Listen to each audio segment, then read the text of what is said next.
Coucou tout le monde, donc bienvenue dans ma toute nouvelle vidéo. Donc aujourd'hui je voulais faire une vidéo sur mes conseils pour devenir bilingue. Donc voilà, comme vous imaginez, être bilingue c'est, on va dire, la clé maintenant professionnellement parlant pour pouvoir trouver un emploi, on va dire, convenable.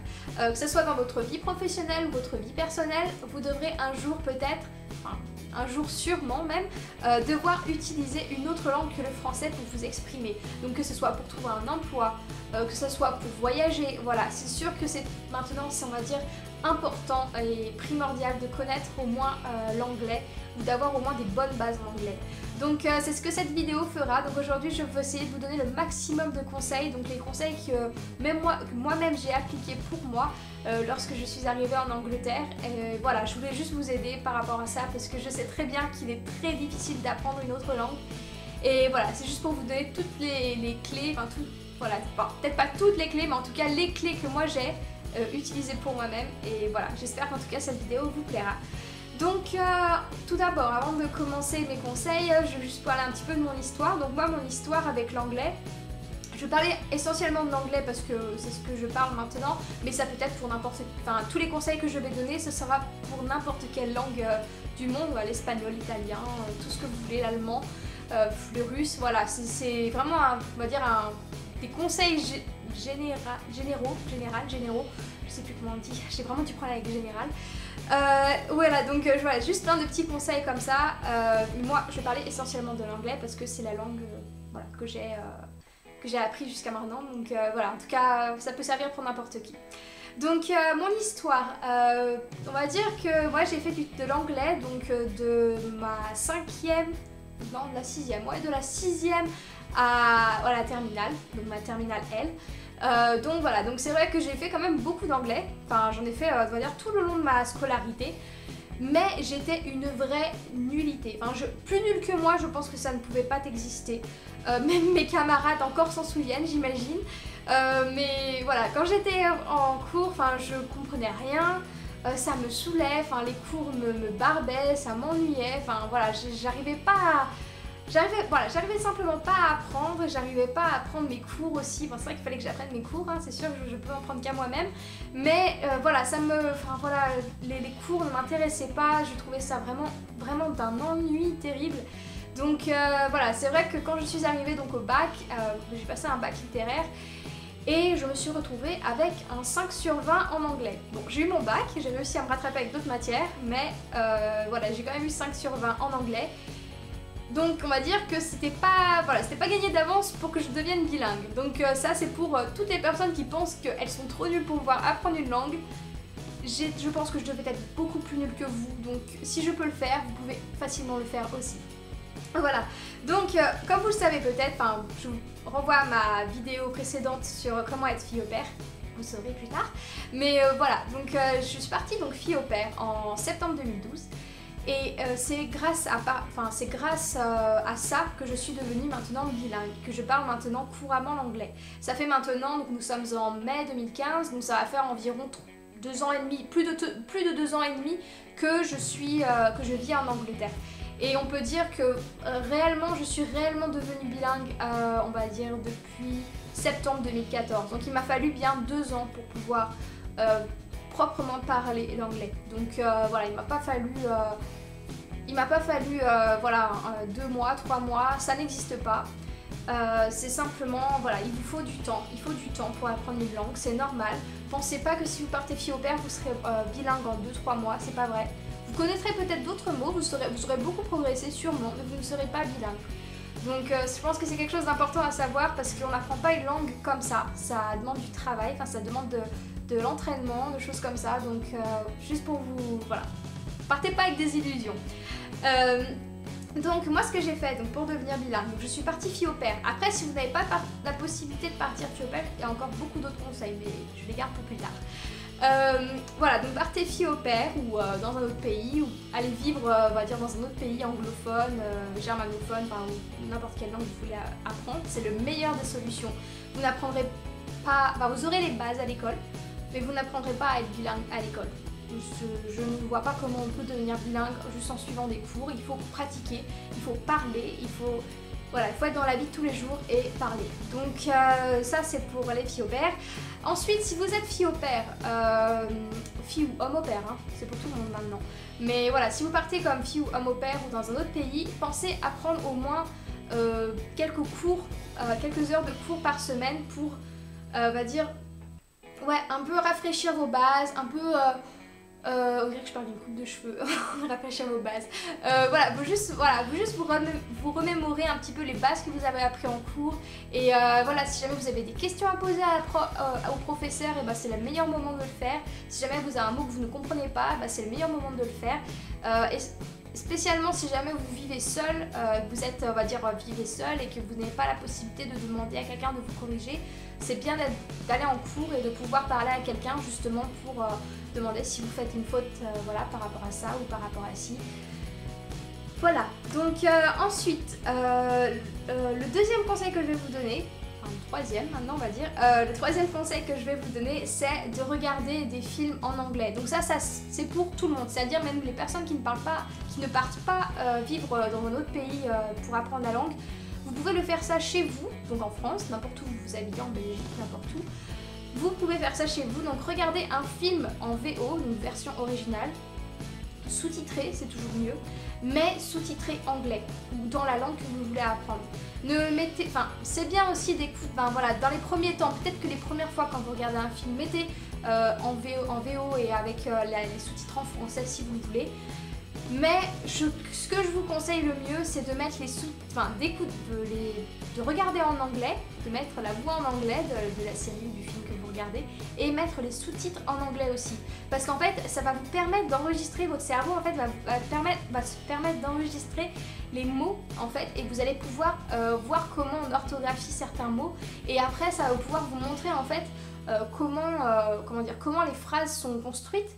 Donc moi c'est ce que j'ai fait. Donc depuis que je suis arrivée donc à Leicester, donc ici là, depuis que je vis ici maintenant depuis 2 ans, c'est ce que je fais tout le temps. Même encore maintenant, je regarde tout le temps des films, tout le temps des émissions en anglais, mais sous-titrés anglais, parce que ça me permet de beaucoup progresser dans mon vocabulaire. C'est un peu comme si vous lisez en fait, c'est la même chose.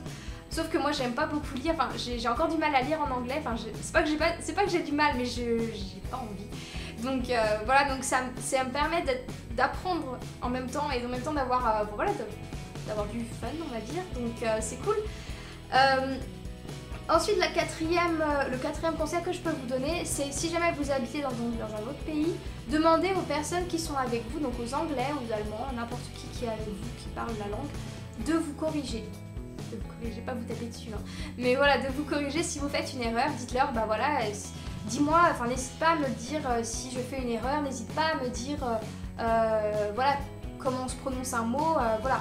Parce que c'est vrai qu'on n'y pense pas à ça, mais beaucoup de personnes, moi je vois en Angleterre, beaucoup de personnes n'osent pas me corriger parce qu'ils ont peur en fait de m'offenser. Ils ont peur de dire oh tu vois, enfin, tu parles mal ou tout comme ça. Alors que non, pas du tout. Moi ce que je veux c'est justement arrêtez-moi si je dis une erreur et corrigez-moi, comme ça je la ferai plus tard quoi. Donc voilà, dites-le bien aux personnes parce que c'est vrai que les personnes peuvent croire que ça peut vous influencer, donc vont pas oser vous dire que vous avez fait une erreur là. Donc dites-le bien et comme ça les personnes, vous aurez les meilleurs professeurs du monde parce que c'est eux-mêmes qui parlent la langue, donc voilà, ça peut pas être mieux. Et donc le cinquième et dernier conseil que je vais vous donner, c'est de traduire en fait les chansons que vous écoutez en français. Donc c'est vrai qu'on n'y pense pas souvent, mais c'est vrai que voilà, quand on écoute une musique, on chante les chansons, on fait du yaourt par-dessus la musique, mais on ne sait pas trop en fait ce que l'on dit. Donc c'est vrai que c'est toujours intéressant quand on aime une chanson, de savoir en fait ce que la chanson veut dire. Et donc en fait quand on la réécoute, on sait ce que ça veut dire, donc on peut reconnaître les mots. Donc moi ce que je vous conseille, c'est, je crois qu'il y a un site qui est très bien, c'est la Coccinelle. Donc moi je l'utilisais beaucoup. Pour pouvoir traduire mes chansons, les chansons que j'écoutais en anglais, pour les traduire en français. C'est vrai que bon, quand on traduit l'anglais du français, c'est vrai qu'à des fois on peut avoir des petites surprises, on peut voir que la chanson, en fait, les paroles sont vraiment nulles. Mais bon, c'est toujours sympa de savoir, et puis c'est vrai que c'est une petite manière un peu amusante de pouvoir apprendre quelques mots encore, d'avoir un peu plus de vocabulaire. Donc voilà, je vous conseille aussi de faire ça parce que c'est vrai que c'est sympa de savoir ce que l'on chante, et puis c'est sympa surtout de chanter les bons mots et non pas de faire du yaourt comme nous faisons très souvent, nous les Français. Voilà, Je voulais aussi vous parler aussi de quelques livres que j'ai découverts, donc qui m'ont aussi beaucoup aidé à apprendre l'anglais. Donc après, vous pouvez les utiliser juste pour un voyage, ça vous aidera beaucoup. Donc le premier que je vais vous présenter, c'est en fait un livre du guide du routard, donc en fait qui s'intitule anglais, le guide de conversation routard. Donc voilà, c'est un livre que j'ai beaucoup aimé, qui m'a beaucoup aidé. Et en plus, c'est vrai qu'il y a beaucoup de mots en fait que... c'est vrai que ça marche un peu comme un dictionnaire. Donc c'est-à-dire ça marche par lettres et voilà, ça marche par lettres. En fait, c'est comme si vous cherchez un mot en français. Et après, ça vous traduit en anglais. Donc moi, je l'ai trouvé vraiment bien et vraiment complet. Donc ce livre, je vous le conseille. Ensuite, j'en ai un autre qui est donc un petit livre Larousse. Donc moi, ce que j'aime bien dans ces deux livres, c'est qu'ils sont de poche. Donc on peut les emmener partout avec nous, donc c'est plutôt utile. Donc celui-là, ça s'intitule, j'ai plein de post-it, c'est pour me souvenir. Donc celui-là, c'est le guide de conversation de anglais, donc s'exprimer en voyage. Donc celui-là, je vous le conseille vivement si jamais vous voulez partir en voyage et que vous ne savez pas parler donc du tout l'anglais ou vous avez des bases. Mais celui-là, moi, je l'ai trouvé vraiment super complet, encore plus complet que celui du guide du routard. Donc je crois que vous pouvez le trouver partout, je pense que vous pouvez le trouver à la FNAC ou des choses comme ça. Bon, ils sont assez vieux, donc je sais pas, voilà, je sais pas s'ils sont toujours en vente, je pense que vous pouvez les trouver sur Amazon si jamais vous les cherchez. Je vous mettrai tous les liens en barre d'infos juste pour vous donner les titres et tout, comme ça si jamais vous voulez les trouver.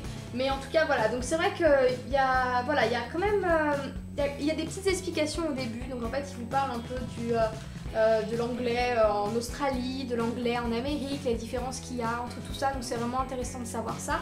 Ensuite, vous avez donc tout ce qui est, on va dire, les indispensables, ils appellent ça les indispensables. Donc voilà, c'est juste par exemple comment construire une phrase, la conjugaison, enfin voilà, vous avez aussi tous les nombres, comment ça se dit. Vous avez après, ça fait un peu comme l'autre, comme le guide du routard, avec tous les mots, on va dire, en anglais, en français. Je crois que vous avez même une partie anglais, voilà. Il y a deux parties, donc une en français, du français à l'anglais, et une autre qui est de l'anglais au français. Donc voilà, moi je l'ai beaucoup aimé ce livre, je vous le conseille beaucoup. Voilà, j'espère en tout cas qu'il vous plaira et qu'il vous aidera. Je pense que j'ai donné un petit peu tous les conseils. Après, je pense que vous devez en avoir beaucoup d'autres. Moi, c'est des conseils que j'ai appliqués pour moi, donc qui ont marché jusqu'à présent. Bien sûr, si vous pouvez lire des livres en anglais, c'est top. Enfin, comme ça, vous pouvez voir du vocabulaire, des choses comme ça c'est génial. Mais bon, après, moi, c'est vrai que moi, je parle juste de moi parce que moi, je suis un peu une feignante, donc j'aime pas trop lire en anglais et c'est vrai que c'est mieux de... Voilà, de faire des choses, on va dire, en s'amusant. Je suis un peu une enfant, oui, mais voilà, c'est toujours mieux. Donc pour conclure, moi, donc comme j'ai dit, je me considère bilingue que depuis 2 ans. Enfin, 2 ans. Non, pas 2 ans. Je me considère bilingue depuis septembre 2014, donc après 2 ans, mon arrivée. On va dire aussi, donc je suis partie quand même avec 0 base, quoi. Je parlais pas un mot. Je suis arrivée en Angleterre, je disais hello, how are you? C'était fini. Donc voilà, et puis voilà, pensez pas, même moi maintenant après 2 ans, je fais toujours des erreurs, enfin voilà, j'arrive pas à prononcer certains mots. Même encore tout à l'heure, mon copain il essayait de me corriger parce que j'arrivais pas à prononcer hibou, je crois que ça se dit hole, un truc comme ça, et j'arrivais pas à dire, voilà, je crois même que je le prononce pas toujours, mais voilà, j'arrivais pas à le dire. Donc voilà, tout le monde peut y arriver, bien sûr, on ferait toujours des erreurs, enfin on va dire, c'est pas notre langue maternelle, donc évidemment on fera toujours des erreurs. Mais voilà, je pense que tous ces conseils que je viens de vous donner en tout cas marchent parce qu'ils ont marché pour moi, donc j'espère en tout cas que ça vous a aidé. N'hésitez pas donc à vous abonner à ma chaîne, à aimer ou ne pas aimer la vidéo bien sûr, et puis à laisser des commentaires pour savoir quels sont vos conseils pour devenir bilingue, ce que vous avez appliqué pour vous-même, les conseils que vous pouvez donner aux abonnés, aux personnes qui regardent cette vidéo. Je pense que ça peut être intéressant, même pour moi, parce que j'apprends toujours évidemment. Donc voilà, donc j'espère encore que cette vidéo vous a plu. Je vous dis à très bientôt dans une très prochaine vidéo. Ciao!